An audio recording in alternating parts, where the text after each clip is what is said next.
सर्वलोकं मयिकां सरस्वती महाभागी विद्याकमललोचनी विद्यारूपी विशालाक्षी विद्यां देहि च सरस्वती ओम ऐं ओं मा सर्वदा।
Tamadun India wujud antara tahun 2500 hingga 1800 sebelum Masihi.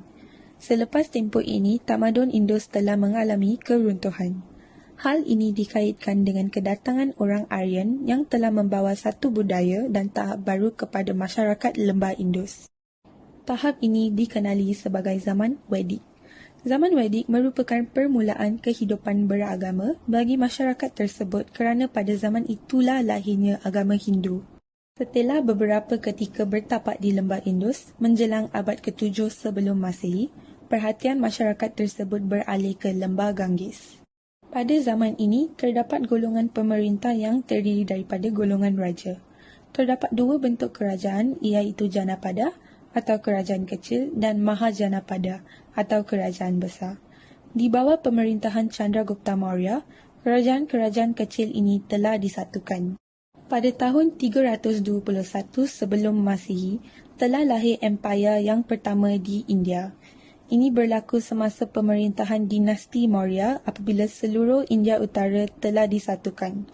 Dinasti ini mencapai kemuncak kegemilangan pada ketika pemerintahan Asoka. Masyarakat Aryan telah berpindah ke India setelah kejatuhan tamadun lembah Indus. Masyarakat Aryan berasal dari Asia Tengah, iaitu Iraq dan Iran. Penghijraan menyebabkan pembentukan adat baru, iaitu Indo-Aryan. Pembahagian masyarakat mengikut wilayah telah dilakukan. Indo-Aryan menetap di India Utara, Dravida menetap di India Selatan, Gurkha, Bhutia dan Khasi di Gunung Himalaya, dan Mundas, Bhil dan Kol yang merupakan masyarakat asli.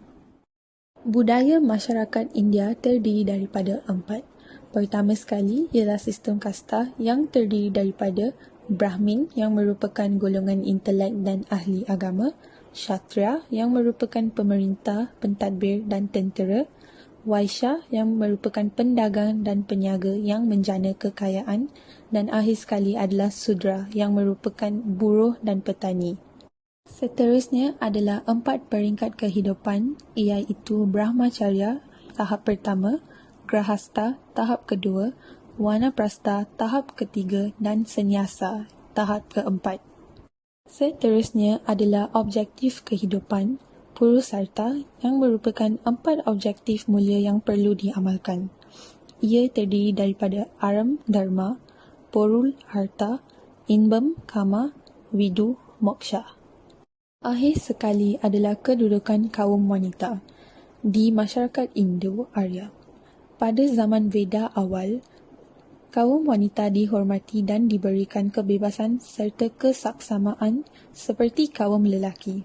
Zaman Vedic kemudian dan selepasnya, kaum wanita dikenakan banyak sekatan, peranan dan tanggungjawabnya dalam lingkungan rumah tangga sahaja. Dalam masyarakat Dravida pula, pada zaman Sangam, kaum wanita diberikan kedudukan yang tinggi dalam masyarakat India Selatan. Sifat keibuan yang ada pada mereka disanjung dan dianggap sebagai nilai mulia. Pujangga-pujangga wanita didapati berupaya membuktikan kebolehan dengan mencipta puisi-puisi. Akhirnya, kedudukan kaum wanita mengalami kemerosotan selepas zaman Sangam dan dipulihkan semula semasa kedatangan kuasa British.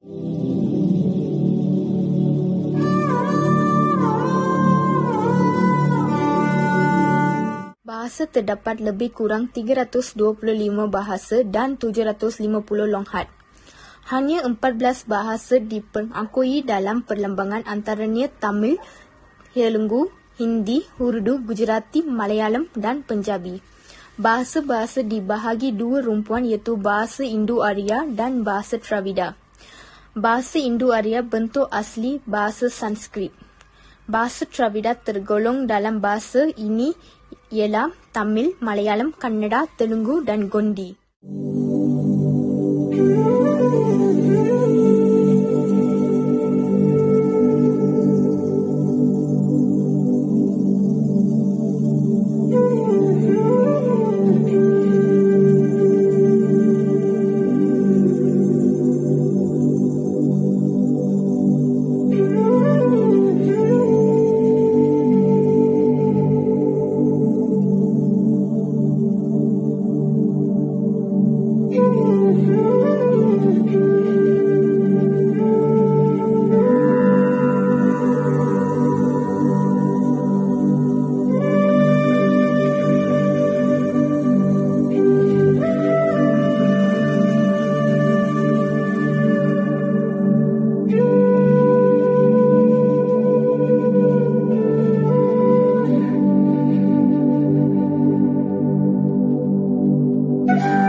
Pencapaian dari sudut seni bina di tamadun India. Seni bina Hindu berkembang selepas zaman Gupta kerana kuil dikatakan tidak dipentingkan dalam zaman awal. Brahmin yang berkuasa menentukan peraturan dan perancangan sesebuah kuil. Terdapat dua bentuk kuil sempurna, bulatan dan empat segi. Hindu lebih menekankan simbol empat segi. Buddha lebih condong kepada bentuk bulat. Setiap kuil menggunakan ukuran Hindu dikenali sebagai Vastu Purusha Mandala. Seni bina yang kedua iaitu Iron Pillar of Delhi. Tiang besi yang dikenali Iron Pillar of Delhi ini dibina pada zaman Chandragupta Vikramaditya yang memerintah daripada tahun 375 sehingga 413. Terdapat juga dakwaan mengatakan bahawa tiang besi ini mula dibina sekitar tahun 912 sebelum Masehi. Tiang besi yang mempunyai ketinggian 7 meter ini mempunyai keistimewaan yang tersendiri dan juga mampu menahan karat dan rebut meskipun terdedah kepada udara luar selama lebih dari 1600 tahun. Tiang besi ini membingungkan ramai saintis kerana besi tahan karat tidak pernah dicipta pada abad ke-4 atau abad ke-5 Masehi. Seni bina Buddha iaitu zaman Maurya yang mencapai seni kemahiran pertukangan batu yang tinggi, menekankan elemen geometri iaitu segi empat dan bulat.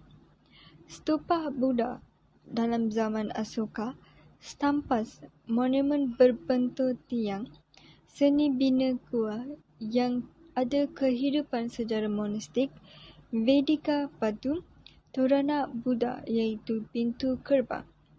Akhir sekali, seni bina tamadun India, perancangan bandana yang sistematik, penggunaan cendera berkisi dibuat untuk mengurangkan pancaran matahari, batu mamar putih digunakan untuk mengurangkan bahang, menggunakan kayu dan batu sebagai sumber asas seni bina dan susunan bangunan mengikut grid dan selari. Dari sudut teknologi, terdapat 4 pencapaian yang telah dicapai oleh tamadun India. Yang pertama ialah dalam ilmu matematik. Ilmu matematik telah wujud dan berkembang pada zaman Gupta. Masyarakat India mengembangkan ilmu matematik untuk menentukan tempat upacara pengorbanan menerusi kiraan astrologi. Ahli matematik India telah mengetahui tentang konsep geometri dan telah memperkenalkan sistem nombor iaitu angka Brahmin dan angka Kharosti. Kemudian, dalam bidang astronomi pula, masyarakat India menguasai ilmu kaji bintang atau dikenali sebagai astronomi. Perkara ini tertulis dalam Jyotisa iaitu kitab Veda. Mereka juga mengenal pasti 27 bintang atau nakshatra yang memberikan pengaruh kepada kehidupan manusia dan juga berjaya menemui 7 planet tanpa bantuan teknologi.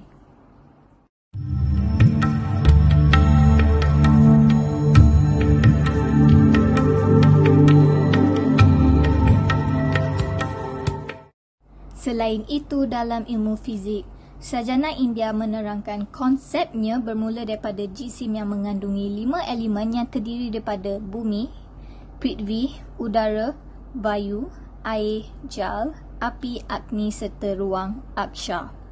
Bidang kimia pula tertumpu pada pembuatan ubat bagi hidup lama, racun dan lain-lain. Iron Pillar di Delhi yang dibina pada abad ke-5 Masihi merupakan tiang besi setinggi 7 meter dan begitu tulen yang telah didapati tidak berkarat sehingga hari ini.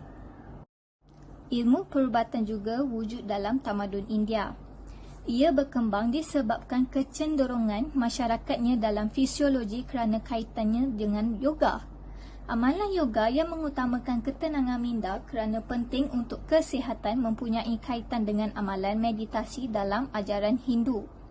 Menurut teks-teks Ayurvedik atau Ayurveda, badan manusia terbentuk dari kombinasi angin, api dan lendir.